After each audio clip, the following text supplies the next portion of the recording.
हिकमत इसी बात में है और असूल की बात भी ये है कि जब एक फैसला आ जाए और आपको उस फैसले की समझ भी आ जाए तो उसको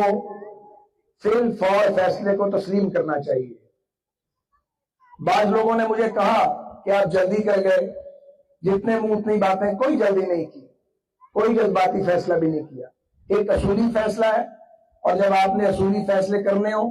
तो सोचने की जरूरत नहीं होती,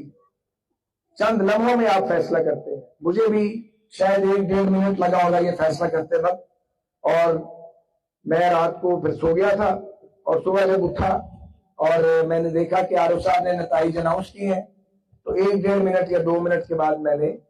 अपने मद्दे मुकाबिल को मुबारकबाद भी दी, लोगों के फैसले को खुश दिली से तस्लीम करने की बात भी की और ये दुआ भी की कि आने वाली पार्लियामेंट पाकिस्तान के जो दरपेश मसाइल है उनका हल तलाश कर सके।